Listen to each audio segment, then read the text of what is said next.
మనం చూస్తున్నాం. ఇంత విస్తృతంగా ప్రపంచ విజ్ఞానం పరుగులు తీస్తున్నటువంటి నేటి కాలాల్లో శాస్త్రాలు ఘోషిస్తున్నాయి, ప్రపంచ మానవ మేధస్సు పరుగులు తీస్తుంది. అంతరిక్షాన్ని అందుకుంటూ అనేక గ్రహాలలో పరిశోధనల కొరకు ప్రయత్నిస్తూ మానవుడు ఎంతో విజ్ఞానదాయకంగా ప్రయాణం చేస్తూ ఉన్నాడు. అటు అంతరిక్షంలోనే అనుకుంటే ఇటు భూమి లోపల ఉన్నటువంటి అనేక సంగతుల గురించి కూడా, భూమి ఎన్ని పొరలుగా ఉంది, ఏ పొర ఎంత భాగంలో ఎంత లోతుల్లో ఉంది, మరి ఎంత దూరం మనం ప్రయాణించగలం, భూమి లోపల ఎలాంటి పరిస్థితులు ఉన్నాయని శాస్త్ర పరిజ్ఞానం మనకెన్నో విషయాలు తెలియజేస్తుంది. అలాగే సముద్రాల్లోకి వెళ్ళి సముద్ర అగాధాల్లోకి వెళ్ళటం, పరిశోధనలు చేయటం, అనేక మంది పరిశోధనల ఫలితంగా ప్రాణాలు కోల్పోవటం, ఇవన్నీ కూడా మనకు విదితమే, ప్రతిరోజు మనం వింటున్నాం. మరి ఎంతగా ఎదిగిపోతున్నటువంటి ఈ ప్రపంచ విజ్ఞానాన్ని, ఈ శాస్త్రీయ సంగతుల్ని మనం గమనిస్తుంటే, మరి ఎప్పుడో 6000 సంవత్సరాలకు ముందుగా మానవ ప్రయాణం సాగిందని చెబుతున్న బైబిల్, మానవ మనుగడకు 6000 సంవత్సరాల చరిత్రను మాత్రమే తెలియజేస్తున్నటువంటి బైబిల్ మనం కలిగి ఉన్నాం. ఈ బైబిల్ కూడా మరి క్రీస్తు శకం 1వ శతాబ్దంలో నూతన నిబంధన పూర్తిగా వించబడింది. ఇంచుమించు క్రీస్తు శకం 1వ శతాబ్దం 52 నుంచి 95వ సంవత్సరం వరకు కొత్త నిబంధన రాయబడింది. అలాగే పాత నిబంధన చూస్తే ఆది కాండము నుంచి మోషే గారు రాసుకుంటూ వస్తున్నాడంటే, మోషే గారు ఆది కాండము కాలానికి సంబంధించిన వాడు కాదు. ఆదాము నుంచి 1600 సంవత్సరాల తరువాత మోషే గారు పుట్టడం, మోషే గారికి ముందే జలప్రలయం వచ్చి అంతకు ముందున్న సంతతి సర్వనాశనం అయిపోవటం, నోవహు ద్వారా వచ్చినటువంటి 10వ తరంలో అబ్రహాం గారి నుంచి వచ్చినటువంటి ఇస్సాకు, యాకోబు కుమారులైనటువంటి 12 మందిలో లేవీయుడైనటువంటి ఒకడు. లేవీ గోత్రం నుంచి పుట్టిన మోషే గారు ఫరో చక్రవర్తి కాలంలో పసిబాలుడుగా, ఆ తర్వాత దైవ సేవకు 80 సంవత్సరాలలో ఆయన రావటం, 40 సంవత్సరాల పరిపూర్ణమైనటువంటి ఇశ్రాయేలు నడిపింపు కోసం నాయకుడిగా నిలబడి, అలాంటి సందర్భంలో దేవుని చేత పిలువబడి ధర్మశాస్త్రాన్ని పొందటం, అంటే క్రీస్తు పూర్వము ఇంచుమించు 2400 సంవత్సరాల క్రితం బైబిల్ ప్రారంభమై వ్రాయటం. ఆ తర్వాత క్రీస్తుకు పూర్వం 700 సంవత్సరాల క్రితం మలాకీ గ్రంథాన్ని పూర్తి చేయటం. ఇలా చూస్తుంటే ఎంతో కాలంగా భక్తులు రాస్తున్న ఈ గ్రంథం పరిశుద్ధాత్మ ప్రేరణతో ఇంచుమించు 42 ప్రవక్తల ద్వారా పరిపూర్ణం చేయటం. ఆ గ్రంథ విశిష్టత చూస్తే కేవలం పాత కొత్త నిబంధనల సంపూర్తి జరిగి 1930 సంవత్సరాలు కంప్లీట్ అవటం. అంటే 1930 సంవత్సరాల క్రితం పూర్తయిన గ్రంథాన్ని మనం కలిగి ఉండి, నేడున్నటువంటి ప్రపంచ జ్ఞానయుక్తమైనటువంటి సంగతులతో మనం ఈ గ్రంథం మీద పట్టు కలిగి పోటీ పడగలమా? ఎంతో టెక్నాలజీ పెరిగిపోయింది కాబట్టి శాస్త్రవేత్తల వెనకబట్టి ప్రపంచం పరుగులు తీసే దశలో ఉంది. యవనస్తులు దేవుణ్ణి విస్మరించి సైన్స్ని వెంబడించే పరిస్థితుల్లోకి దిగజారిపోతున్న కాలంలో మనం ఉన్నాం.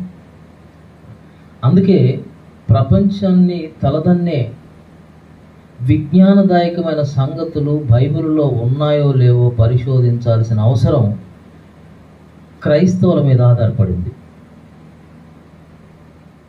అందుకు దేవుడు అనేక విషయాలు మనకు తెలియచేయాలని ఆలోచన కలిగి ఉన్నాడు పిల్లలు.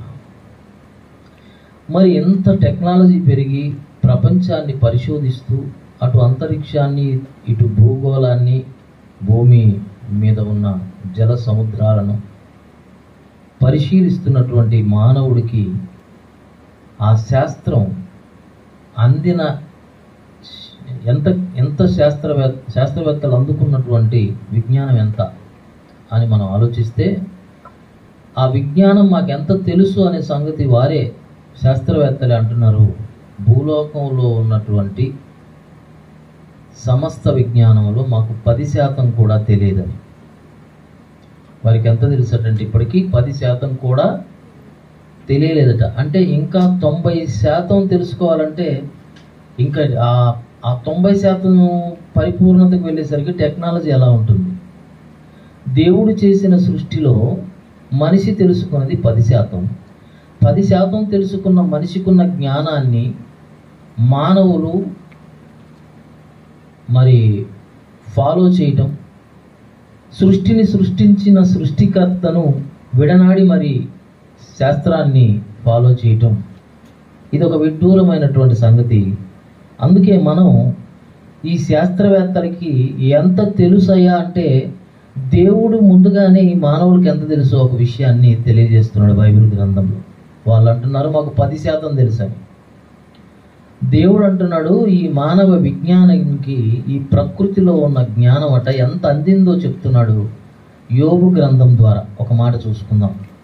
ఈరోజు మీకు శాస్త్రవేత్తలకు అందని విజ్ఞానదాయకమైన సంగతులు కొన్నింటిని మీకు తెలియజేస్తా. యోబు గ్రంథము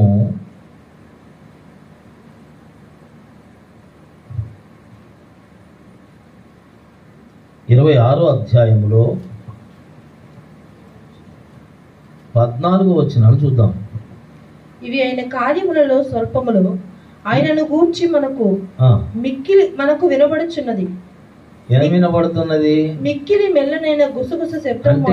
దేవుని గూర్చి గాని ఈ సృష్టి రహస్యాలను గూర్చి గాని ఒక మనుషుడికి తెలిసింది ఎంతుందటంటే మిక్కిలి మెల్లనైన గుసగుసపాటి శబ్దమేనట.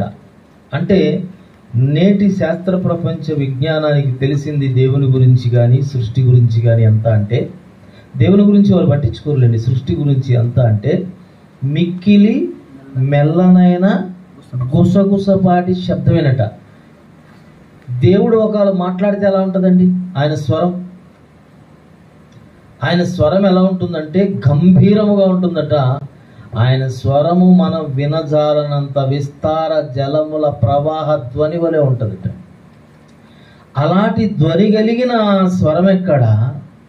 మిక్కిలి మెల్లనైన గుసగుసపాటి శబ్దం ఎక్కడ? గుసగుసలు అంటే తెలుసా మీకు? తెలియకుండా ఉంటాం. ఇంత వయసు వచ్చాక ముసలమ్మలు వేస్తారు గుసగుసలు. వాళ్ళిద్దరు మాట్లాడుకుంటే ఎవరికి వినపడదు, వాళ్ళిద్దరికి అర్థమైపోద్ది. అంటే అంత చిన్నది ఈ సృష్టిలో మనిషి సంపాదించిన విజ్ఞానం అని చెప్తుంది లేఖనం. శాస్త్రవేత్తలు ఏమంటున్నారంటే మాకు పరిపూర్ణంగా ఏం తెలియదు, మేము తెలుసుకున్నది ఇప్పటి వరకు 10% అని వాళ్ళు కూడా స్టేట్మెంట్ ఇస్తున్నారు. ఇలాంటి విషయాలను బట్టి మనం తెలుసుకుంటుంటే అంటే మనం కూడా నేర్చుకోవలసిన సంగతులు ఎన్నో విషయాలు బైబిల్ నేర్పించగలదు అని మనకు ఒక ధైర్యం వస్తుంది.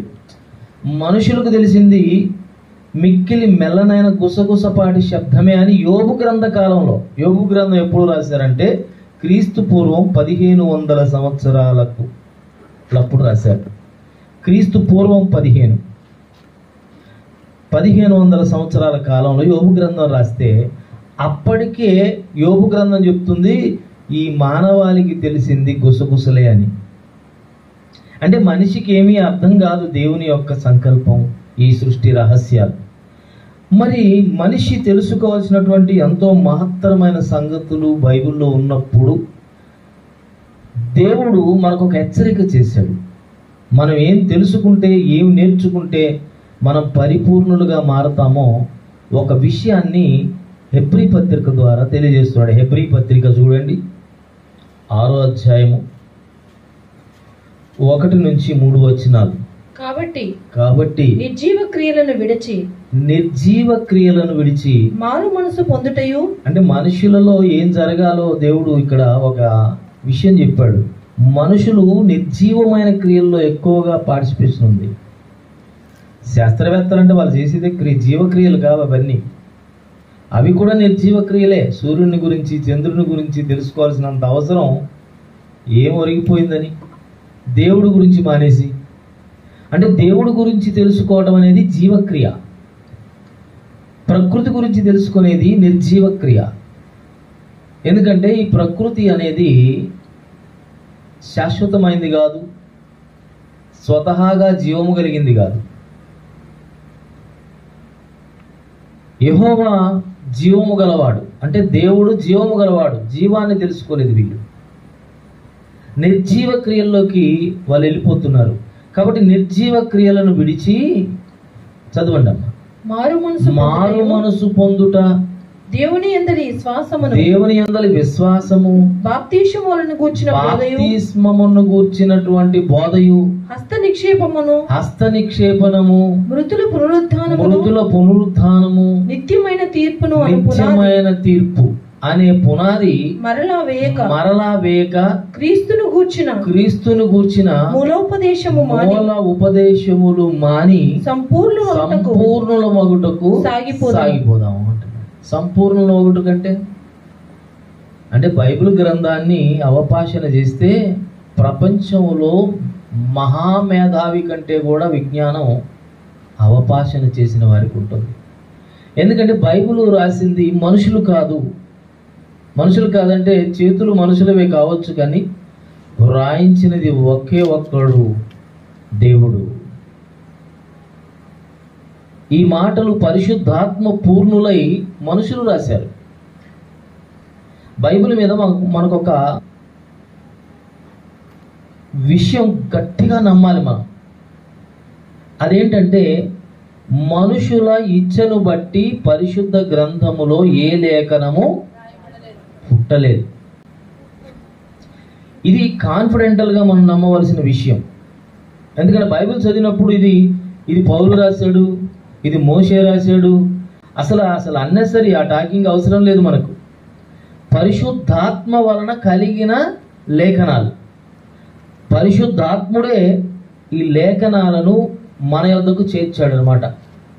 ఈ లేఖనము మన యొద్దకు చేర్చడానికి పూర్వం ఎక్కడుండేది? మరి ఈ లేఖనం ఎక్కడుందంటే దేవుని యొద్ద ఉన్నది. దేవుని యొద్ద ఎలా ఉంది? వాక్యముగానే ఉంది. దేవుని యొద్దనున్న వాక్యము మన యొద్దకు రావడానికి దేవుడు చాలా కష్టపడ్డాడు. ప్రవక్తల ద్వారా, దేవదూతల ద్వారా ఎన్నో విషయాలు మానవులకు చేర్చడానికి దేవుడు చాలా కష్టపడ్డాడు. అందుకు దేవుని వాక్యం భూమి మీదకి రాకపోవడం ఎక్కడుందో మీకు ఒక లింక్ ఇస్తాను, అది రాసుకోండి. కొరింథీయులకు రాసిన పత్రిక 2వ అధ్యాయం, 1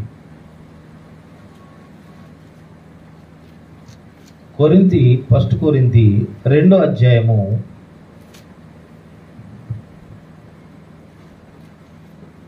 7వ వచనం చూడండి. దేవుని జ్ఞానము మర్మమైనట్టుగా బోధించుచున్నాము. ఈ జ్ఞానము మరుగై ఉన్నది. అంటే ఎవ్వరికి అందనటువంటి పరిస్థితుల్లో ఉంది. చదువు. జగదుత్పత్తి ముందుగానే. ఎప్పుడంటే ఇది మరుగై ఉన్నది? జగదుత్పత్తికి ముందుగానే దీనిని దేవుడు ఈ జ్ఞానాన్ని దేవుడు మన మహిమ అంటే మనుషులందరూ మహిమ పొందాలంటే ఈ జ్ఞానం మనకు రావాలి. మహిమ పొందటం అంటే అర్థం ఏంటంటే ఈ జ్ఞానం మనకు రావాలి. దేవుని మహిమను పొందటం అంటే అదనమాట. మన మహిమ నిమిత్తము ఈ జ్ఞానాన్ని దేవుడు ముందుగా సిద్ధపరిచినప్పుడు అది మరుగుగా ఉంది, ఎవరికి అందే అంత స్థాయిలో లేదు. ఈ జ్ఞానము మన మహిమ నిమిత్తము దేవుడు ఏం చేశాడు? జగత్తుకు పూర్వమే దీనిని మన మహిమ నిమిత్తము నియమించాడు. అంటే ఈ సృష్టి పుట్టక ముందే ఈ జ్ఞానం ఉంది. ఈ జ్ఞానం ఎందుకుంది అంటే మన మహిమ నిమిత్తం ఉంది. మనం మహిమపరచబడాలని దేవుడు ఏం చేశాడు? ఈ జ్ఞానాన్ని భూలోకానికి పంపించాడు. అందుకే ఇది మనుషుల యొక్క జ్ఞానం కాదు. అందుకు లేఖనం ఇలా చెప్తుంది. లేఖనాన్ని కూడా ఒక మాట చూపిస్తాను. ఒక లేఖనాన్ని చూద్దాం. పేతురు మొదటి పత్రిక 1వ అధ్యాయము 20 నుంచి చూడండి.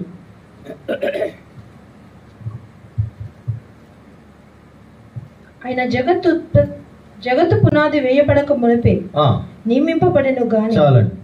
ఆయన అంటే ఎవరు? యేసుక్రీస్తు వారు. యేసుక్రీస్తు అంటే మనకు ఒక పరిపూర్ణ అర్థం తెలియాలి. ఇంకా యేసుక్రీస్తు అంటే శరీరం కాదు. యేసుక్రీస్తు శరీరం కాదు.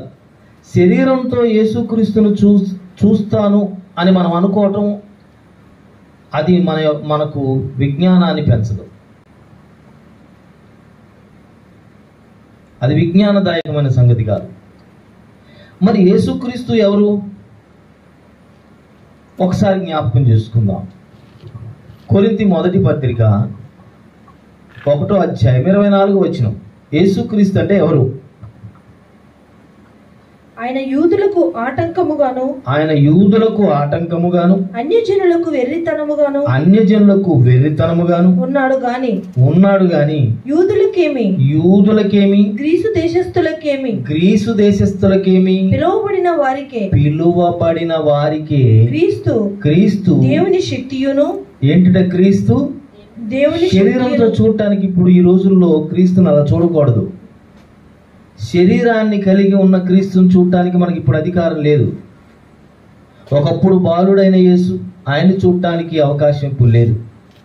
తర్వాత 33.5 సంవత్సరాల యవ్వనపు శరీరం, ఆ శరీరాన్ని మనం చూడటానికి ఇప్పుడు అవకాశం లేదు. శిలువ మీద యాగమైన యేసుక్రీస్తుని చూడటానికి మనకు అవకాశం లేదు. తర్వాత తిరిగి లేచి తండ్రి యొద్దకు చేరుకున్నటువంటి యేసుక్రీస్తును కూడా శరీరధారిగా చూడటానికి వీల్లేదు. అదేంటి మీరు అంత ఖండితంగా చెప్తున్నారు? అలా లేఖనం ఏమైనా ఉందా అంటే మీకు చూపిస్తాను ఒక లేఖనం. ఇక్కడ ఏమంటుండో, ఆయన దేవుని శక్తియు దేవుని జ్ఞానం. మానవ జ్ఞానానికి లోబడిపోతున్నటువంటి మనుషులు దేవుని జ్ఞానాన్ని గురించి కూడా తెలుసుకోవాలి కదా. దేవుడి జ్ఞానం ఎవరంటే యేసు. దేవుడి శక్తి ఎవరంటే యేసు. అంటే మనం ఇప్పుడు దేవుడి జ్ఞానాన్ని మనం పరిశోధన చేస్తున్నాం. ఏమిటి దేవుని జ్ఞానం? ఏమిటి శాస్త్రవేత్తలకు తెలిసిన గుసగుసలు? ఏమిటి శాస్త్రవేత్తలకు తెలియని మహాసంగతులు అనే విషయం మీద మనం పట్టు సాగించాలి. ఇవాళ ఖచ్చితంగా మనం ఒక పట్టుని సంపాదిద్దాం. ఇప్పుడు పేతురు 2వ పత్రిక 1వ అధ్యాయము 20-21 వచనాలు చూద్దాం. ఎందుకంటే లేఖనం గురించి అక్కడ చాలా విశిష్టంగా చెప్పబడింది. లేఖనం గురించి చాలా చక్కటి మాట చెప్పబడింది. చూడండి, 1వ అధ్యాయము 2వ పత్రిక 20-21 వచనాలు. ఒకడు తన ఊహను బట్టి చెప్పుట వలన, ఒకడు మనుషుడు, ఒకడంటే వ్యక్తి, దేవుడు కాదు, పరిశుద్ధాత్మ కాదు, యేసుక్రీస్తు కూడా కాదు. ఒకడు తన ఊహను, అంటే మనుషుడు ఒకడు తన ఊహను బట్టి చెప్పుట వలన లేఖనములో ఏ ప్రవచనము పుట్టదని మొదట మీరు గ్రహించుకొనవలెను. అంటే లేఖనం అనేది ఖచ్చితంగా మనుషుడు ఊహ కాదు. అంటే మనం నేర్చుకోబోయేది ఏంటి ఇప్పుడు? లేఖనం. కాబట్టి ఇది ఊహ కాదు. ఊహలకు అందదట లేఖనం. ఊహలతో చెప్పుట వలన లేఖనంలో ఏ ప్రవచనము కూడా పుట్టదు. ఈ రూల్ మన మైండ్లో ఫిక్స్ అవ్వాలి. ఎవరైనా ఊహతో ఒక మాట చెప్పారంటే అది లేఖనంలో ఉండదు, డిసైడ్ అయిపోవాలి మనం. మనుషుల ఊహలతో దేవుని లేఖనాలు ఉండవు. చూసారు ఎంత కఠినమైన మాట. ఊహా జ్ఞానంతో ఏ మాట కూడా నమ్మటానికి వీల్లేదు, చెప్పడానికి వీల్లేదు. అందుకు మన ఊహలతో ఏం చెప్పొద్దు. బైబిల్లో ఏం చెప్పారో ఖచ్చితంగా మనం దానిని నిలబెట్టి చెప్పగలగాలి. వాస్తవాన్ని బయటికి నిగ్గు తేల్చగలగాలి లేఖనం ద్వారా. మనుషుల ఇష్టంతో కాదు, మనుషుల ఊహలతో కాదు. అందుకు ఊహా జ్ఞానంతో రాయబడలేదు లేఖనం. ఒకడు తన ఊహను బట్టి చెప్పుట వలన లేఖనములో ఏ ప్రవచనము పుట్టదని మొదట మీరు గ్రహించుకోవాలంటే ఇది మీ గ్రహింపులో ఫిక్స్ అవ్వాలి అని అర్థం. నెక్స్ట్, ఎందుకనగా ఎలయనగా ప్రవచనము ఎప్పుడును మనుషుని ఇచ్చను బట్టి కలగలేదు. ఇది కూడా ఒక ఫండమెంటల్ రూల్ దేవుని యొక్క ఆలోచన ప్రకారంగా. ప్రవచనం ఎప్పుడు కూడా మనుష్యుని ఇచ్చ అంటే కోరికలు, ఆలోచనలు, ఇచ్చలు అంటే కోరికలు. మనుషుని ఇచ్చను బట్టి, మనిషికున్న కోరికను బట్టి ప్రవచనం పుట్టలేదు. చాలా మంది ఈ ప్రవచనం మనుషుని ఇచ్చకు సరిపోల్చుకోవడం ట్రై చేస్తూ ఉంటారు. మనుషుని ఇచ్చకి దేవుడి ఆలోచనకి ఆకాశానికి భూమికి ఉన్నంత తేడా. ఈ తేడా గమనించాలి మనం. లేఖనము ఎందుకు ఈ లేఖనము రాయటానికి దేవుడు పూనుకున్నాడు, ఈ లేఖనము యొక్క ఉద్దేశము దేవుడి దృష్టిలో ఏంటి, మనుషులు ఇచ్చలు ఆలోచించొద్దు అక్కడ. ఫర్ ఎగ్జాంపుల్ ఒకటి చెప్తాను.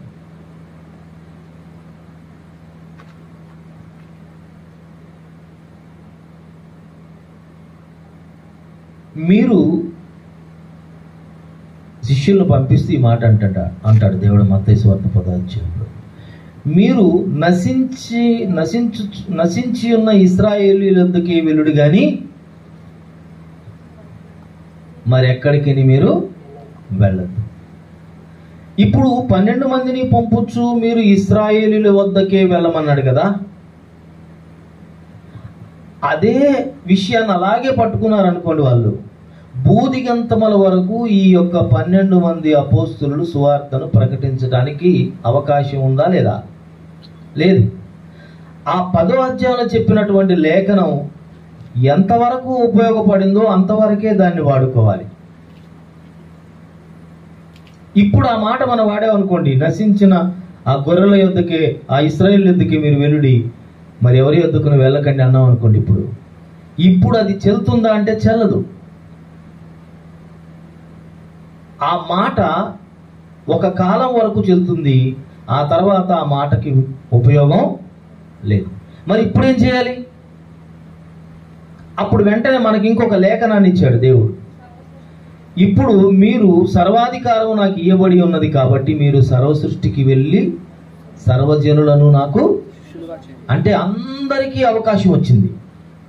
యేసు ఆ 10వ అధ్యాయంలో చెప్పినప్పటికీ ప్రపంచానికి ఇంకా అవకాశం ఇవ్వలేదు. అందరూ మార్పు చెందాలనేటటువంటి అవకాశం ఆ లేఖన ప్రకారం లేదు. కేవలం ఇశ్రాయేలులో నశించిన వారి యొద్దకే వెలుడి అన్నాడు.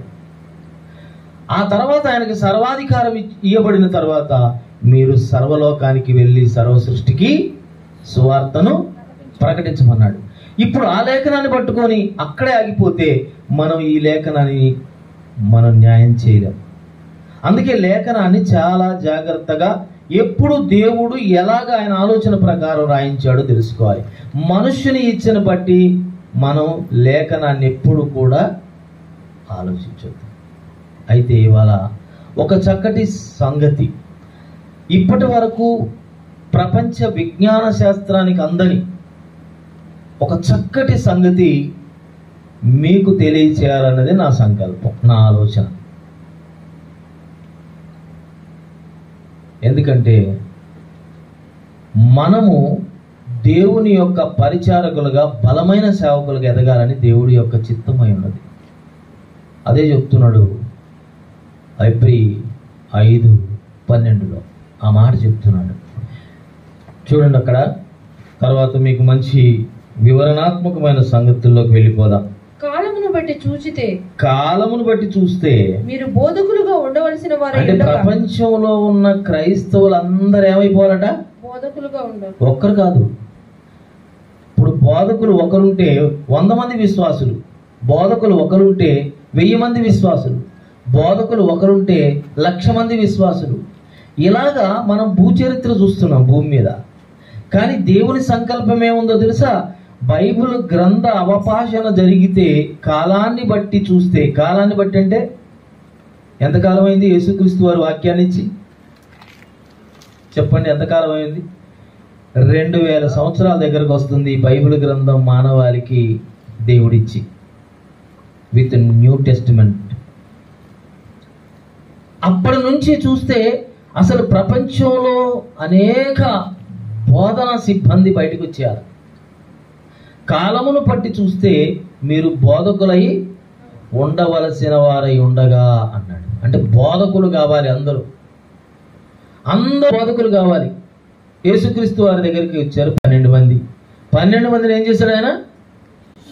శిష్యులు అంటే బోధకులు అయ్యారు వాళ్ళు, బోధకులు అయ్యారు వాళ్ళు. అలాగే దేవుని యొక్క పరిచారకులు అనేకులు కావాలన్నది దేవుని సంకల్పం. అయితే అనేక మంది దేవుని సంకల్పాన్ని నెరవేర్చాలంటే జగత్తు పునాది వేయబడక మునిపే మన మహిమ నిమిత్తము సిద్ధపరచినటువంటి ఈ యొక్క సంగతులకు మన వారసులు కావాలి. శాస్త్రవేత్తలకు ఎంత తెలుసు అనుకున్నాం మనం? గుసగుసలు అంటే చాలా లిటిల్ అని అర్థం, కొంచెమే తెలుసు అని అర్థం. ఇప్పుడు మీరు ఆలోచిద్దురు కానీ బైబిల్ని మనం పరిశీలన చేద్దాం. ఎవరో గొప్పవరం కాదు, దేవుడికి అందరూ సమానమే. ఎవరైతే పరలోకంలోకి ప్రవేశిస్తారో వారు ధన్యులండి, అంతే కదా, వారేగా ధన్యులు. చివరి నిమిషంలో పరలోకం పోగొట్టుకున్న వారు ఉన్నారు, చివరి క్షణంలో పరలోకం సంపాదించుకున్న వారు బైబిల్ గ్రంథంలో ఉన్నారు. చివరి దశకు వచ్చాడు, నరకానికి వెళ్ళిపోయాడు. అప్పుడు చివరి దశలో చివరి క్షణంలో నిత్యత్వానికి వెళ్ళిపోయాడు, పరలోకానికి వారసుడయ్యాడు. అంటే పరలోకం అనేది ఎంత ప్రాముఖ్యమైందో మనకు అర్థం కావాలి. పరలోకానికి వెళ్ళడానికి లేఖనాన్ని ఇచ్చాడు దేవుడు. ఇందులో ప్రపంచానికి తెలియని సంగతులు కూడా దాచాడు. అవి కూడా మనం గ్రహించవచ్చు, ఎందుకంటే మన దేవుడు నమ్ముకున్నాం కాబట్టి ఈజీ గ్రహిస్తాం. చాలా ఎక్కువ పరిశోధన చేయక్కర్లేదు. మీరు అంతరిక్షాన్ని పరిశోధన చేయడానికి కోట్ల రూపాయలు ఖర్చు పెట్టి రాకెట్ల మీద వెళ్ళి ఎన్నో శ్రమలు పడి రావాల్సిన అవసరం లేదు. మీకు ఒక మంచి సంగతి, శాస్త్రవేత్తల శాస్త్రం పరిజ్ఞానం ఎక్కడైతే సంకుచితమైపోయిందో అక్కడే బైబిల్ ప్రారంభమైందని మనం జ్ఞానం తెచ్చుకొని ఆలోచించాలి. బైబిల్ ఎప్పుడు ప్రారంభమైందంటే మనిషికి అందని చిట్ట చివరి సంగతి దగ్గర అప్పుడు బైబిల్ ప్రారంభం చేశాడు దేవుడు. ఎందుకంటే ఇక మనిషికి అందదు అక్కడి నుంచి. అర్థమైందా నా ఆలోచన? మీకు అర్థమైందా నా మాట ప్రకారం?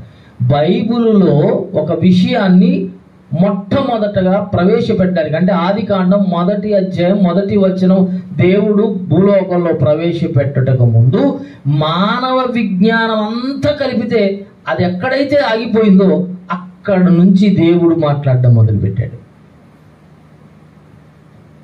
ఆయన మాట ఇప్పటి వరకు వారికి అర్థం కాలేదు. ఆదికాండం 1వ అధ్యాయం 1వ వచనాన్ని చెప్తాను నేను, ఒకటే వచ్చిన వాళ్ళ ప్రసంగం. ఇప్పటి వరకు మోటివేషన్, ఇప్పటి వరకు మీరు విన్నదంతా మోటివేషన్. అంటే ఆ విషయాన్ని గ్రహించడానికి ముందు కొన్ని మోటివేషన్ సంగతులు, అంటే విషయ పరిజ్ఞానం గురించి మాట్లాడుకున్నాం. మనం ఇంకా సబ్జెక్ట్లోకి వెళ్ళలేదు. ఒకటే వచనం చెప్తాను నేను ఇవాళ మీకు. ఆ ఒక్క వచనమే ప్రపంచ శాస్త్రవేత్తలకు అందని మహావిజ్ఞానం. ఆ విజ్ఞానము ఎక్కడయ్యా అంటే బైబిల్ గ్రంథంలో 1వ అధ్యాయం 1వ వచనం, ఆదికాండం. ఆదియందు దేవుడు భూమి ఆకాశములను సృజించని. ఏముంది అందులో? చాలా చిన్నగా ఉంది కదండి. ఏముంది అందులో? ఆది యందు అంటే ప్రారంభం, అంతే కదండి. ఆది యందు అనగానే ప్రారంభం అండి. ఏ ప్రారంభమైంది? ఆది యందు అనగానే, ఆది అంటే ప్రారంభం, స్టార్ట్, ప్రారంభం, బిగినింగ్. ఆది, ఆది అంటే బిగినింగ్. ఏమిటి బిగినింగ్ అయింది? ఎస్, కాలాన్ని ప్రారంభించాడు దేవుడు. ఆది యందు అంటే ఆది అనగానే అది ప్రారంభం. ప్రారంభం అనగానే మనం ఎక్కడైతే, ఇప్పుడు మీరు ఎక్కడి నుంచి అయితే ప్రారంభమై వచ్చారో మరలా వెళ్ళే వరకు అది ముగింపు అవుతుంది. అంటే అక్కడి నుంచి మీరు ఇక్కడికి వచ్చిన టైం ఎంత? 10 నిమిషాలు, 5 నిమిషాలు, పావు గంట, అరగంట, గంట. కాలం స్టార్ట్ అయింది. మీరు ఇంటి దగ్గర స్టార్ట్ అయిన దగ్గర నుంచి మీతో పాటు కాలం స్టార్ట్ అయింది. ఆది యందు దేవుడు ఎప్పుడైతే తన యొక్క ఆలోచనలు ఇక్కడ భూమి మీద పెట్టాలనుకున్నాడో కాలం స్టార్ట్ చేశాడు ఫస్ట్. ఆది యందు, ఆది అనగా ఇన్ ద బిగినింగ్ అంటుంది బైబిల్ గ్రంథం ఇంగ్లీష్లో. బిగినింగ్ అంటే స్టార్ట్ అయింది. ఏమి స్టార్ట్ అయింది అంటే కాలం స్టార్ట్ అయింది. కాలం ఎప్పుడు స్టార్ట్ అయిందో ప్రపంచ శాస్త్రవేత్తలకు అందని మహారహస్యం అది. ఇప్పటి వరకు కాలం గురించి ఎవరికి అర్థం కాలేదు. ఇంకా ఎప్పుడు స్టార్ట్ అయిందో కాలం ఎవరికీ తెలియదు. ఎక్కడైనా విన్నారా ఇది కాలం పలాని సమయంలో స్టార్ట్ అయిందని ఎవరైనా చెప్పడం విన్నారా? భూమి ఎంత స్పీడ్ తిరుగుతుందో చెప్పగలిగారు. గంటకి ఎన్ని కిలోమీటర్లు తిరుగుతుందో చెప్పగలిగారు. కానీ కాలం ఎప్పుడు ప్రారంభమైందో ప్రపంచ శాస్త్ర విజ్ఞానం ఇప్పటి వరకు తల బద్దలు కొట్టుకున్న వారికి అర్థం కావటం లేదు. ఆలోచన చేయండి మీరు. అంటే అది ఒక్కటే వచనం, ఒక్క వచనంలో దేవుడిచ్చినటువంటి శాస్త్ర విజ్ఞానం మానవాళికి ఇప్పటికి ఓపెన్ కాలే. అందుకు మనం బైబిల్ చదివేటప్పుడు దేవుడు అనగానే ఆయన మహాశక్తి, అంటే శక్తి అంటే అర్థం ఏంటంటే దాన్ని అర్థం చేసుకునే శక్తి మనలోనికి రావాలి. దేవుడు ఆది యందు చదువునానా, భూమి ఆకాశమును సృజించెను.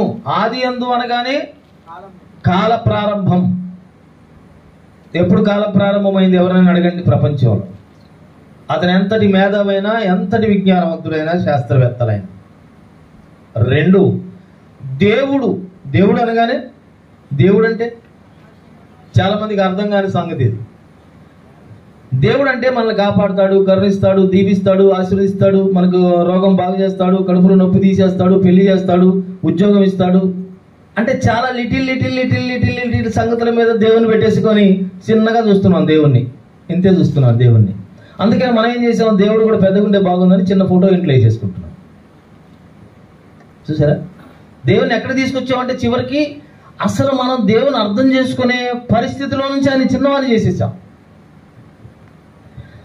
దేవుడు అనగానే మీకు అర్థం చెప్తాను. దేవుడు అంటే శక్తి. ఎంత శక్తి అమ్మ, ఎంత శక్తి? దేవుడు ఎంత శక్తి? ఎంత శక్తో మీకు ఒకసారి చిన్న ఎగ్జాంపుల్ అడుగుతాను. ఎగ్జాంపుల్ చూపిస్తాను బైబిల్ గ్రంథంలో. ఏమండి ఎగ్జాంపుల్? యోబు గ్రంథము 37వ అధ్యాయం 12వ వచనం. ఎగ్జాంపుల్ ఇది. ఇలాంటివి చాలా ఉంటాయి. ఒక ఎగ్జాంపుల్ చెప్తున్నాను. ఆయన వలన నడిపింపబడినవై. ఆయన అంటే దేవుడు. దేవుడట ఏదో నడిపిస్తున్నాడట. ఏమి నడిపిస్తున్నాడు? నరులకు నివాస. ఆయన వలన నడిపింపబడినవై నరులకు నివాస యోగ్యమైన భూగోళము. అంటే దేవుడు దేన్ని నడిపిస్తున్నాడు? ఇప్పుడు మన స్కూటర్ నడిపిస్తాం, బండి నడిపిస్తాం, ఒక కారు నడిపిస్తాం, రైలు నడిపిస్తాం, విమానం నడిపిస్తాం. దేవుడు ఏం నడిపిస్తున్నాడట? భూగోళాన్ని నడిపిస్తున్నాడు. అంటే భూమిని తిప్పుతున్నాడు, భూమిని నడిపిస్తున్నాడు. ఆయన భూమిని నడిపిస్తున్నాడు. ఎంత స్పీడ్ నడిపిస్తున్నాడు ఏమైనా తెలుసా మరి మీకు? భూమిని ఎంత స్పీడ్ నడిపిస్తున్నాడు అని మనం ఒక చిన్న ఆలోచన మనం తెలుసుకోగలిగితే 1,11,000 600 కిలోమీటర్ల పర్ అవర్ స్పీడ్తో వెళ్తుందట భూమి. గంటకి 1,11,600 కిలోమీటర్లు, 1,11,600 కిలోమీటర్ల స్పీడ్ భూమి ఉరికే దాని స్పీడ్. ఇప్పటి వరకు ఏదైనా అంత స్పీడ్ డ్రైవర్ని చూశారు ఎవరినైనా మీరు? అంటే దేవుడు భూమిని కదుపుతున్నా నడిపిస్తున్నటువంటి ఒక మహాశక్తి అన్నమాట. ఆయన వలన నడిపింపబడినవై అన్నాడు. అంటే ఎక్కువ అనేకం నడిపిస్తున్నాడు. అందులో భూగోళం అనేది ఒకటి చెప్పాడు. ఇంకేం నడిపిస్తున్నాడు? సూర్యుని నడిపిస్తున్నాడు, చంద్రుడిని నడిపిస్తున్నారు, గ్రహాలు నడిపిస్తున్నాడు, నక్షత్రాలను నడిపిస్తున్నాడు. అంటే ఇన్నింటిని నడిపిస్తున్నటువంటి మహాదేవుని యొక్క శక్తి ఎంత గొప్పదో ఆలోచించండి. మనం అనుకున్నంత చిన్నది కాదు. మీకు చెప్పాను కదా, శారీరకంగా యేసుని కానీ దేవుణ్ణి కానీ చూడటానికి మనకిప్పుడు అధికారం లేదు. శరీరంగా మనం వారిని అసలు మర్చిపోవాలి, శారీరకంగా మర్చిపోవాలి, ఆత్మగా శక్తిగా చూడాలి ఆయన్ని. క్రీస్తు దేవుని శక్తి, దేవుని జ్ఞానము. ఆ లేఖనం చెప్తానన్నాను, అవునా కదా? అదేంటి మాకు ఆధారం కావాలని మీరు కూడా అనుకుంటారు కదా. శారీరకంగా ఎందుకు చూడకూడదని మీకు కూడా ఉంటుంది కదా మైండ్లో. ఎందుకు చూడకూడదు? చూస్తే ఏమైంది? తప్పేంటి? మీరు చెప్తే మేము వినాలా? కాబట్టి శారీరకంగా చూడకూడదని బైబిల్ చెప్పింది అనుకోండి, నేను వినాలి, మీరు వినాలి. మనిషి చెప్పాడు అనుకోండి, మనిషి ఊహను బట్టి లేఖనములో ఏ ప్రవచనము పుట్టదు కాబట్టి మనం దాన్ని పట్టించుకోవాల్సిన అవసరం లేదు. బైబిల్ చెప్పింది అనుకోండి, ఖచ్చితంగా వినాలి, విని తీరాలి, పట్టించుకోవాలి. ఇది క్రైస్తవ ఆలోచన. కొరింథీ 2వ పత్రిక 5వ అధ్యాయం 16వ వచనం.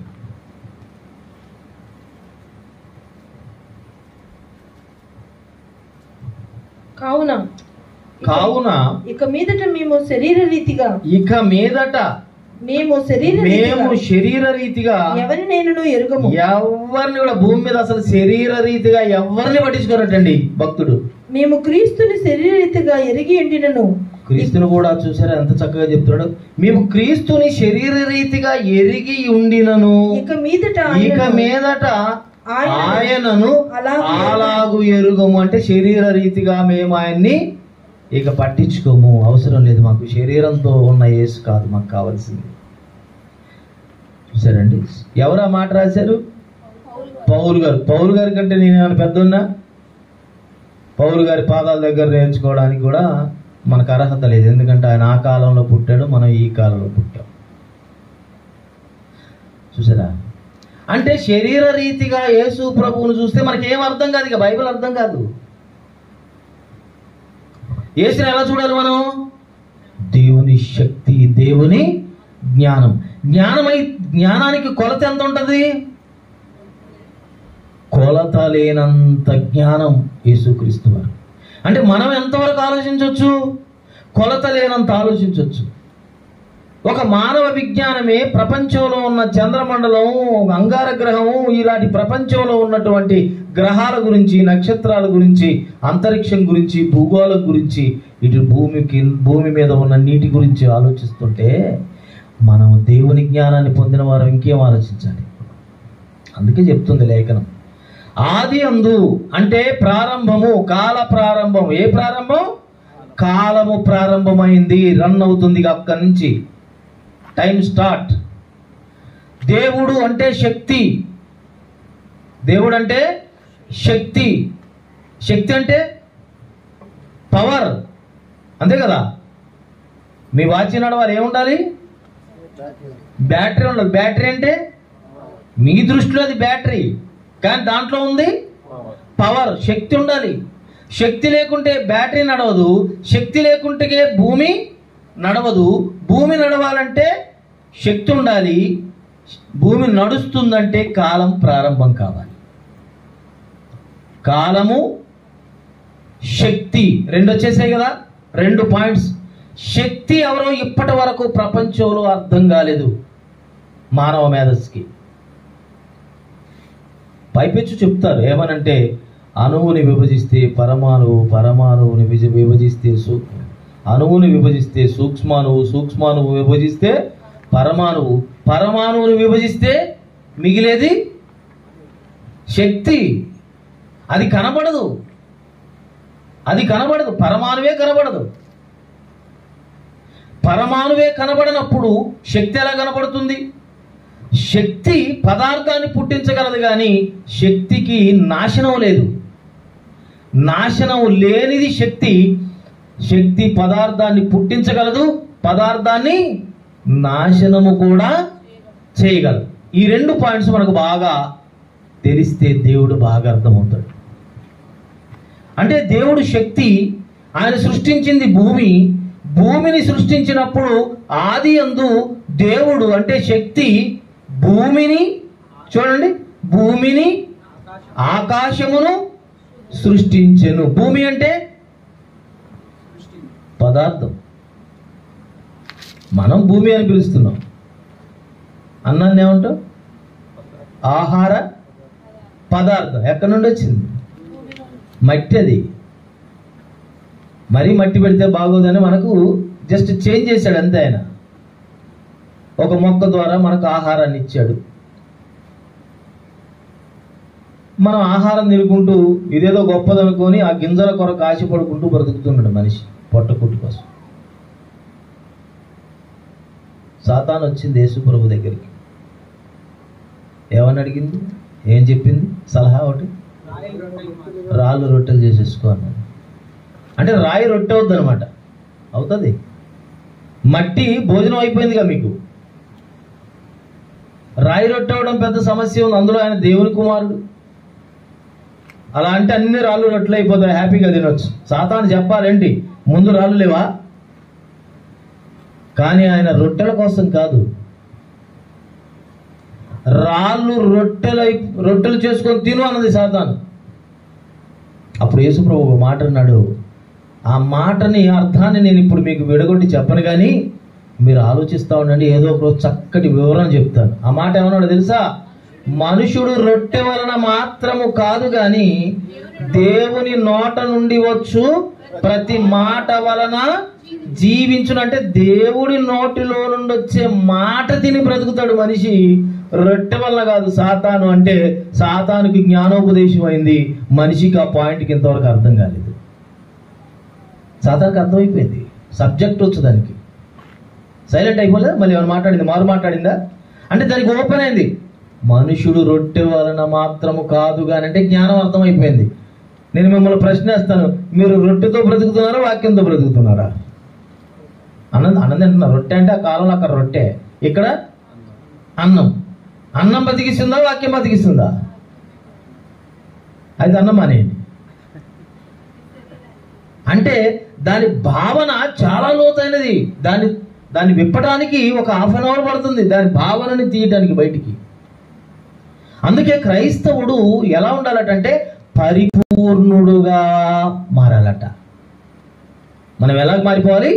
పరిపూర్ణుడు. పరిపూర్ణుడు అంటే అర్థం ఏంటంటే దేవునిని గూర్చిన సంపూర్ణ జ్ఞానం మనకిచ్చాడు, దాన్ని గ్రహించటానికి మనం పూనుకోవాలి. ఇంకేం అవసరం లేదు దేవునికి. దేవునికి ఏం అవసరం అండి? మీరు వినుటయే శ్రేష్టమా లేకపోతే దేవునికి బలులు అర్పించడం శ్రేష్టమా? బలి అర్పించుట కంటే అది దేవునికి కావాలి. మీ అర్పణలు, మీ బలులు, మీ కానుకలు ఇవన్నీ దేవుడు ఎప్పుడు కోరుకోవట్లేదు. మీకు ఈ రహస్యం తెలియాలి. ఊరికే వెయ్యండి వెయ్యండి అని చెప్పాల్సినంత అవసరం లేదు. అదేంటండి అలాగంటున్నారు? మరి నేనేం చేయాలి? యేసయ్య అలాగే చెప్పాడు, బలియు అర్పణయు. దేవుడి గురించి చెప్తున్నాడు యేసు ప్రభు. నీవు అంటే దేవుడు కోరలేదట. ఆయనకి బలి వద్దు, అర్పణ వద్దు. పూర్ణ హోమములను, పాప పరిహారార్థ బలులను దేవునికి ఇష్టమైనవి. అసలు దేవుడికి ఇష్టం లేదు. మరి అది నా మైండ్లో దేవుడు నాకు ఇచ్చినటువంటి సబ్జెక్ట్. ఇప్పుడు బలిదేండి అర్పణదేండి అన్నాను అనుకోండి, అవి దేవుడికి ఇష్టం లేదని దేవుడే చెప్పాడు. నేను ఎందుకు చెప్పాలి వీళ్ళకి? అది దేవుడికి ఇష్టం లేదర్రా తేకండి. మరి నువ్వేం తేవాలి? నీ పూర్ణ ఆత్మతో, పూర్ణం అంటే పూర్తిగా సంపూర్ణమైన మనసుతో, సంపూర్ణమైన ఆత్మతో, సంపూర్ణమైన హృదయముతో, సంపూర్ణ సత్యముతో నీ తండ్రిని, అంటే దేవుడికి ఏం కావాలి?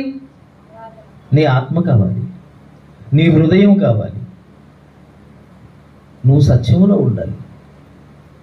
ఆయన కోరికలన్నీ వేరండి, దేవుడి కోరికలన్నీ వేరు. మనుషులు అర్థం కావటం లేదు, అంతే. అర్థం చేసుకోవడానికి ఇష్టపడట్లేదు.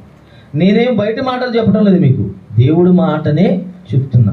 అలా ఉంటే ఇష్టపడండి, అలాగ లేకపోతే కష్టపడకండి. ఇష్టపడకపోయినా పర్వాలేదు కానీ కష్టపడకండి, ఎందుకంటే అది దేవుడికి ఇబ్బంది.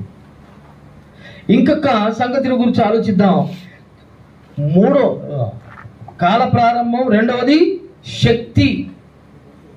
భూమిలో ఏముంది? శక్తి ఉందా లేదా? ఆ శక్తినే కదా అనేకమైనటువంటి పద్ధతుల ద్వారా మనకు ఈ విద్యుత్తును తీసుకుంది. విద్యుత్ ఎక్కడి నుంచి వచ్చింది?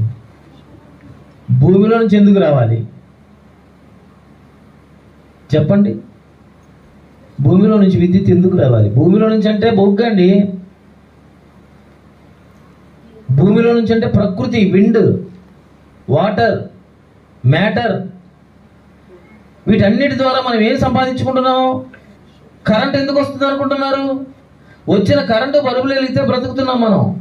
కానీ ఈ ప్రకృతి నిండా దేవుడి శక్తి ఉంది. అంటే భూమి ఆకాశములను శక్తి ఏం చేసిందంటే సృష్టి చేసింది. ప్రారంభంలో, ఆది యందు, కాల ప్రారంభం, దేవుడు, శక్తి, భూమి, పదార్థం, ఆకాశం, అంతరిక్షం.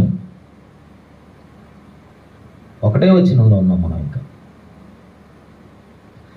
ఆది యందు దేవుడు భూమి ఆకాశము సృజించెను అంటే దేవుడి యొక్క పని, వర్క్. దేవుడు పని చేశాడు, మనం పని చేస్తాం కదా ఉదయం నుంచి సాయంత్రం వరకు. అలాగే దేవుడు కూడా పని చేశాడు. పని చేయటంలో ఆయన ఖర్చు పెట్టినటువంటివి ఆ శక్తి ఒకటి ఉంది. వర్క్ అంటారు దాన్ని, వర్క్, పనితనం. ఇప్పుడు మిమ్మల్ని అడుగుతున్నాను, కాలం గురించి సంపూర్ణంగా ఏ మనుష్యుడికి ఇప్పటి వరకు దాని ప్రారంభం తెలియదు, అతను శాస్త్రవేత్త అయినా. రెండవది, శక్తిని గురించిన సంపూర్ణత ఏ ఒక్కరికి ఇప్పటి వరకు అంతుపట్టలేదు.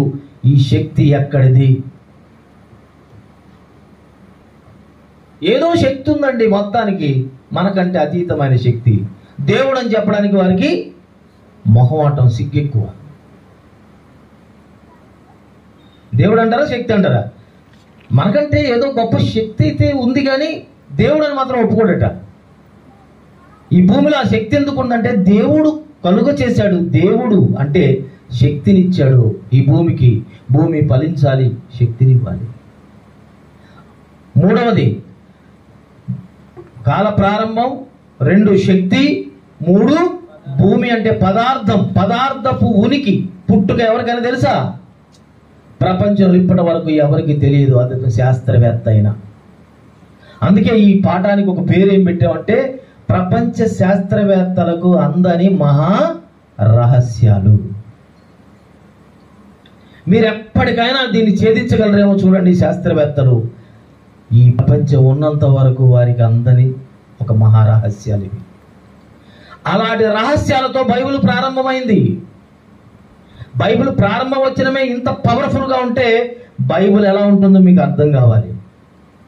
ప్రారంభం వచ్చినమే ఎన్నోసార్లు చదివేసి ఉంటాం మనం, ఎన్నోసార్లు మామూలుగా చదివి ఉంటాం. బైబిల్ చదివాము అంటే ఖచ్చితంగా ఈ వచనం చదివే ఉంటాం, అవునా కదండి? ఏమని చదివి ఉంటాం? ఆది యందు దేవుడు భూమి ఆకాశమును సృజించెను. ఎన్నిసార్లు చదివేసి ఉంటాం. ఆలోచన చేద్దాం. ఇక నాలుగవది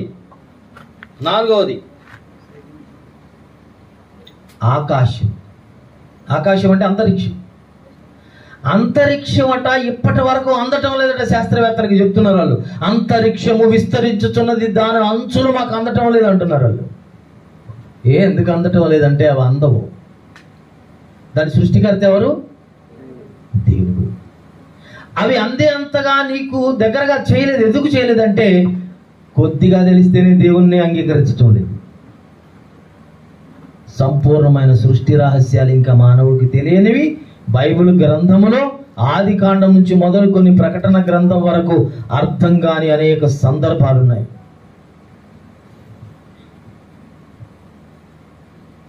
ఐదవది దేవుడి పని. పని అంటే వర్క్. దేవుడి యొక్క పనితనం. భూమిని ఎవరు కలుగు చేశారు? క్రైస్తవం కాబట్టి దేవుడు అంటున్నాం. కాకపోతే అలాగే పుట్టిందండి. అలాగే భూమి దానంతటికి అదే పుట్టింది. ఎవరంటారు ఈ మాట? ఎవరంటారు? అన్యులు అంటారు, శాస్త్రవేత్తలు కూడా అంటారు. వాళ్ళు ఇంకంత టాలెంట్గా రాలేదు. కొంతమంది ఉన్నారు అంటారు, నాస్తికులు అంటారు. ఎలా పుట్టింది భూమి అంటే దానంతటికి అదే పుట్టింది అంటారు. ఎలా పుట్టింది ఆకాశం? దానంతటికి అదే పుట్టింది. దేవుడు లేడు. దేవుడు లేకుండగా ఆకాశం, భూమి, గాలి, నీరు, అగ్ని ఇలాంటివన్నీ పుట్టాయంటే మీరు లేకుండగా మీ ఇల్లు కట్టగలరా? మీరు లేకుండగా ఏదైనా పని జరుగుతుందా? మీ పని మనం ఉంటేనే మన పని జరుగుతున్నప్పుడు దేవుడు లేకుండగా ఈ సృష్టి కట్టడం ఎవరి వల్ల అవుతుంది? ఎవరు కట్టగలరు? చూసారా? అంటే ప్రారంభం అవసరం లేదు, దేవుడు శక్తి అవసరం లేదు, పదార్థం అవసరం లేదు, అంతరిక్షం అవసరం లేదు. పని ఆయన పని అవసరం. పని కూడా రేటు కట్టాలి. ఆయన పనికి మీరు పని చేస్తే ఎంత ఇస్తారు? ఉదయం నుంచి సాయంత్రం వరకు ఒక 500 ఇస్తారు కదా. మరి దేవుడు ఇంత పని చేస్తే ఆయనకి ఏమివ్వాలి? మనం పనితనం అంటారు దాన్ని, పనితనం. ఈ 5 ఉండటం వల్ల దేవుడు మనకు సృష్టిని ఇవ్వగలిగాడు. ఈ 5 దేవుడు ఉనికిలో ఉంచాడు కాబట్టి మనం అర్థం చేసుకోవడానికి బైబిల్ గ్రంథ ప్రారంభ వచనం చేశాడు దాన్ని. ఇక 2వ వచనం నుంచి దేవుడు చక్కటి విలువైన మాటలు చెప్తాడు. ఆ సంగతులు మీకు వీలైతే తర్వాత తరగతుల్లో చెప్తాను. ఎందుకంటే చాలా హార్డ్ లెసన్స్ అవి, చాలా హార్డ్. ఏంటంటే ఏముందండి అందులో మొత్తం మాకు తెలిసి రోజు చేసాం అనుకోవచ్చు. కష్టపడాలి సార్, మనం అందరం కష్టపడాలి. ఇప్పటి వరకు అనేక మందికి అర్థం కాని అనేక సంగతులు ఉన్నాయి బైబిల్లో, నేర్చుకోవచ్చు. పండితులు ఉండాలి, వాటిని మనకి చెప్పాలి, మనకు అర్థం చేసుకునే కెపాసిటీ ఉండాలి, అప్పుడు తెలియాలి. ఆలోచించండి. దేవుడు 2వ వచనంలో ఏమంటున్నాడు చెప్పండి, పాఠం చెప్పండి, చదవండి. పాఠం అయిపోయింది మీకు. ఏమని అయిపోయింది పాఠం? ఏమండి? శాస్త్రవేత్తలకు తెలియని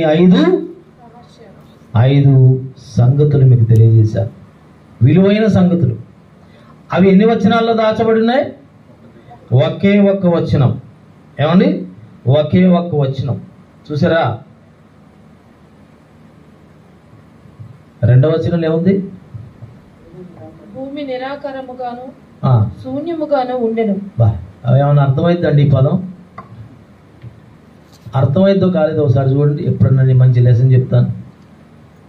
ఒకసారి ఆలోచించి చూడండి. పరిశోధన అంటే అదే, ఊరికే నేనే చెప్పడం కాదు, మనందరం ఆలోచించాలి. ఒకసారి ఆలోచించండి. భూమి అంట నిరాకారం అంటే ఆకారం లేకుండా దేనైనా ఒకసారి కన్నులతో చూడండి, మనసుతో చూడండి, పోని చూడగలరా? నిర్మానుష్యం కనపడుతుంది. అది కూడా కనపడుతుంది. అది కనపడాలన్నా కూడా మనసు ఓపెన్ కావాలి. నిరాకారంగా చేశాడట, నిరాకారముగాను. అలాగంటే మనకు అర్థం ఇంకా క్లియర్ చేయడానికి శూన్యం అనేసాడు. శూన్యం అంటే ఏమీ లేక, ఏమీ లేదు. ఏమీ లేదని లాస్ట్లో ఏమన్నాడు? ఉండెను అన్నాడు. నిరాకారముగాను శూన్యముగాను ఉండెను. నిరాకారంగా శూన్యముగా ఏదైనా ఉంటుందా? బైబిల్ కదండి, కొంచెం కఠినంగా రాశాడు. ఎందుకంటే ఆయన రాయాలనుకుంటున్నాడు, భూలోకం సరిపోదు బుక్కి. అందుకే ఆయన చిన్న పుస్తకంలో మానవ విజ్ఞానాన్ని తలదన్నే మహారహస్యాలని నిలబెట్టాడు. ఒక్కటి కాదు, రెండు కాదు. ఇలా వినుకుంటూ పోతే మనం పులకరించిపోతాం. ఇవాళ మీకు ఏదో శాస్త్ర ప్రపంచాన్ని ఏదో అంటున్నాం అనుకోకండి. వాళ్ళు మనం ఏమంటలేదు, వాళ్ళు ఎలాగైనా ఉండేవండి. మనకంటూ ఒక విజ్ఞానం కావాలి కదా, అది దైవ విజ్ఞానం అయి ఉండాలి కదా. దానికోసం మనం ఈ నిర్ణయాన్ని తీసుకున్నాం. నిరాకారంగా శూన్యంగా ఏదైనా ఉంటుందయ్యా? సార్ మాస్టర్ చెప్పండి, బడిపిల్లలకి ఏం చెప్తారు? ఒకవేళ ఇదే ప్రశ్న ఎవరైనా ఇస్తే, నిరాకారంగా శూన్యంగా ఎలా ఉండని చెప్పండి అన్నారు అనుకోండి, బడిపిల్లలకి ఏం చెప్తాం? స్కాలర్స్ని ఎవరైనా తీసుకొచ్చి చెప్తారు అనుకుంటున్నారా? క్రైస్తవుడే చెప్పాలి. ఎవరు చెప్పాలి? క్రైస్తవుడే చెప్పాలి. ఎందుకో తెలుసా? దాని భావాన్ని విడదీయగలిగే శక్తి ఆత్మ ద్వారానే దొరుకుతుంది. ఆత్మ సంగతులతో సరిచూడాలి. ఆత్మ ద్వారానే ఓపెన్ అవుతుంది. మేధాశక్తి పనికిరాదికి ఇక్కడ. ఇంకా అలా వెళితే ఇంకేమంటున్నా చూడండి. అవన్నీ చెప్పను, మీకు ఒక టూకీగా ఆలోచన పెడతాను, వింటూ ఆలోచిస్తూ ఉండండి. ఒకరోజు నేను ఒక అద్భుతమైనటువంటి పాఠం చెప్తాను, ఆశ్చర్యపోతారు. ఏ రోజు చెప్తాను? అది ప్రభువు మనకిచ్చే దయ. ఇంకేమంటున్నాడు? చీకటి అగాధ జలము పైన కమ్మి ఉన్నదట. పైన అంటే భూమి నిరాకారంగా ఉంది, భూమి అసలే శూన్యంగా ఉంది. ఉంది అనుకోండి, ఎందుకంటే ఉండంటున్నాడు కదా. దేవుడు ఉండేనా అంటే మనం లేదు అని చెప్పడానికి లేదు. నిరాకారముగాను శూన్యముగాను ఉండెను. దానిపైన చీకటి అగాధ జలం. రెండు వేరు చేయండి. చీకటి ఉంది, అగాధ జలం ఉంది. చీకటి అగాధ జలము కలిసి భూమి నిరాకారంగా ఉంటే దాని మీద, శూన్యంగా ఉన్న భూమి మీద ఉందట. ఇప్పుడు బైబిల్ విడగొట్టి చెప్పాలి కదా మరి, అది ఎలా ఉంది చూసారా? ఇంకా కొంచెం రండి కిందికి, మీకు ఒక మంచి పాయింట్ లీక్ చేసి వదిలేస్తా. దేవుని ఆత్మ జలముల పైన అల్లాడుచుండెను. ఆత్మ అంటే చెప్పానుగా మీకు, దేవుని శక్తి జలముల పైన తిరుగుతుంది. ఏంటి సంగతి? లోపల ఏం జరుగుతుంది, పైన ఏం జరుగుతుంది, ఎక్కడెక్కడ ఏముంది మొత్తం చూస్తుంది.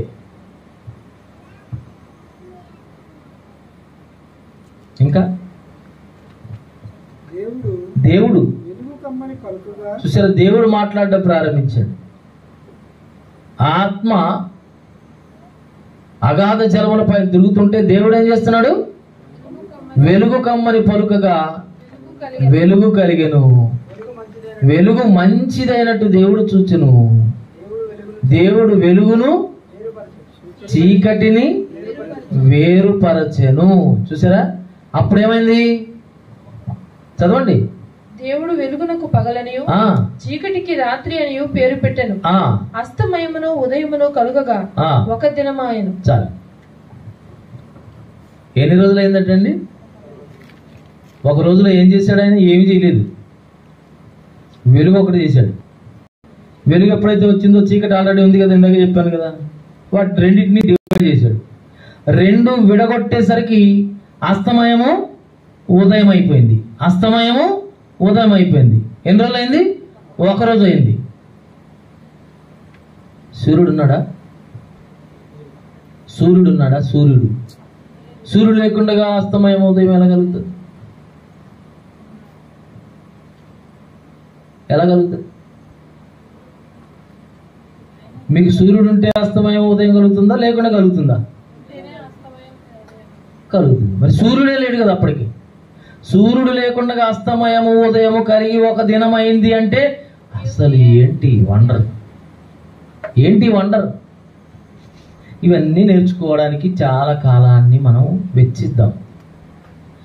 నేను కోరుకున్నది ఒకటే, నా ఊపిరి పోయే లోపల నాలో ఉన్నటువంటి ఆలోచన ఇంకొకరికి ప్రవేశపెట్టాలి. నాకు దేవుడు ఉచితముగా ఇచ్చాడు, నేను ఉచితముగా ఇస్తాను. ఎవరు ఏది ఇచ్చినా నేను ఆశపడను. ఇది నా సిద్ధాంతం, దేవుడు నాకు ఇచ్చిన పటిష్టమైన సిద్ధాంతం. ఈ మూడే ఇలాగుంటే ఇక అలా చదువుకుంటూ పోతే ఆదికాండం నుంచి ప్రకటన గ్రంథం వరకు కొన్ని కోట్ల సంగతులు బుర్రలో ఉన్నాయి. అవి చెప్పాలని తపనుంది, కానీ తీసుకునే శక్తి కలగనటువంటి మనస్తత్వానికి పట్టుకునేవాడు రావాలి కదా. బరువు భుజం మీద పెడితే మోసేవారు రావాలి. మోసేవారి కోసం ఎదురు చూస్తున్నాం. చూసారండి? అందుకే ఆ రోజు ఎలాగొచ్చింది, ఎలాగ అస్తమయమైంది, ఎలా ఉదయమైంది, దాన్ని మనం కంక్లూడ్ చేయాలి ఏదో ఒక రోజు. ఎలాగ అయింది, ఎంత టైము, ఎన్ని గంటలు అయి ఉంటుంది? అస్తమయానికి ఉదయానికి ఎన్ని గంటలు? 24 గంటలైందా? 48 గంటలైందా? 96 గంటలైందా? ఎన్ని గంటలైందో దాన్ని తేల్చాలి లెక్క. చూసారా, రహస్యాలు చాలా ఉంటాయి బైబిల్ గ్రంథంలో. అందుకే మనం ఏం చేయాలంటే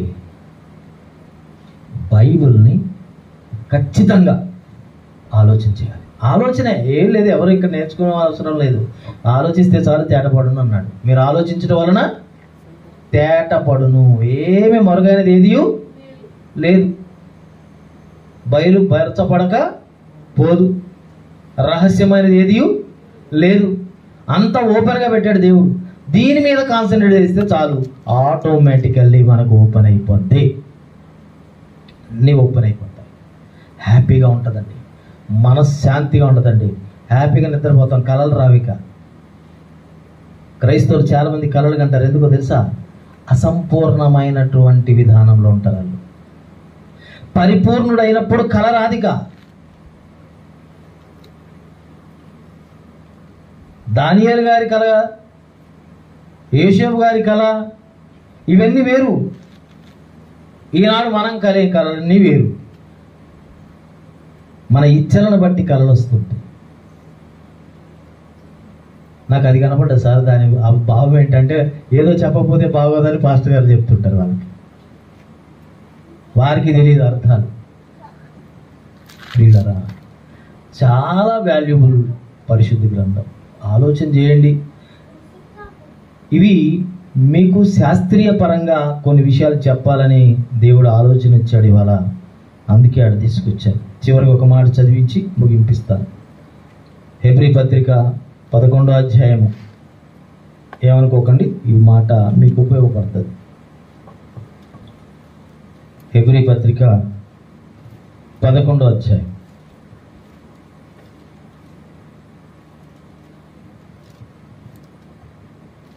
3వ వచనం. ప్రపంచములు దేవుని వాక్యము వలన నిర్మాణమైనవనియు అందును బట్టి దృశ్యమైనది కనబడడు పదార్థములు నిర్మింపబడలేదనియు విశ్వాసము చేత గ్రహించుకొనుచున్నాము. ఇక్కడ చాలా వాల్యుబుల్ పాయింట్ ఏంటో తెలుసండి. ప్రపంచములు, అన్ని ప్రపంచాలు పక్కన పెడదాం, మన ప్రపంచం ఆలోచిద్దాం. ప్రపంచం ఎలా పుట్టిందట? దేవుని వాక్యము. వాక్యము వలన నిర్మాణమైంది. ఇది వాక్యము వలన నిర్మాణమైంది. బాగా వినాలి పాయింట్. వాక్యము వలన నిర్మాణమైంది. వాక్యమే ఈ ప్రపంచాన్ని నిర్మించింది. వాక్యమే ప్రపంచాన్ని నిర్మించింది. వాక్యం ఎవరు? క్రీస్తు. నేను అదే చెప్పాను, క్రీస్తుని శరీరధారిగా కాదు మనం చూడవలసింది. వాక్యము. వాక్యం అంటే ప్రపంచాన్ని కూడా నిర్మించగలిగే శక్తి స్వరూపి. వాక్యము వలన ప్రపంచములు నిర్మాణమైనవనియు అందును బట్టి దృశ్యమైనది. దృశ్యము అంటే కంటికి కనబడేది, కనబడేది పదార్థములచే నిర్మింపబడలేదు. మనం చూసే ఈ సృష్టిని చూసారా? మనకు కనబడే పదార్థాలతో సృష్టి నిర్మించబడలేదు. ఈ గుడి కనబడే పదార్థాలతో కట్టాం. ఎక్కడో ఇటుకలు తెచ్చాం, ఎక్కడో రాళ్ళు తెచ్చాం, ఎక్కడో సిమెంట్ తెచ్చాం, వీటన్నిటిని కలిపాం, కనబడే పదార్థాలతో కనబడే గుడి కట్టాం. ఈ భూమి కనబడే పదార్థాలతో కట్టలేదు, ఆకాశము కనబడే పదార్థాలతో కట్టలేదు, నక్షత్రాలు కనబడే పదార్థాలతో కట్టలేదు, గ్రహాలు కనబడే పదార్థాలతో కట్టలేదు, సూర్యుడు చంద్రుడు వీళ్ళెవ్వరు కూడా కనబడే పదార్థాలతో దేవుడు చేయలేదంటే ఎక్కడ కూడా కనబడే పదార్థాన్ని తీసుకొచ్చి మరలా కనబడేటట్లుగా పెట్టలేదు ఆయన. కనబడని పదార్థములు ఒకటా రెండా, ఎక్కడి నుండి తెచ్చాడు? ఎక్కడి నుండి తెచ్చుంటాడు? ఇటుకలు తేడానికి సత్యం, ఈ గుడి కట్టడానికి చూసారా. ఒక ఇల్లు కట్టడానికి సత్యం, ఎక్కడెక్కడి నుంచో ఏమో మూయలేక సత్యం.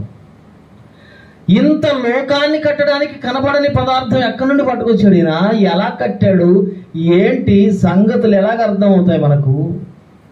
అందులో మనం మాత్రం హాయిగా ఉన్నాం. గాలి లేకపోతే దేవుడిని తిడతాం. సరిగ్గా గాలి లేదు, చిచే ఇవాళ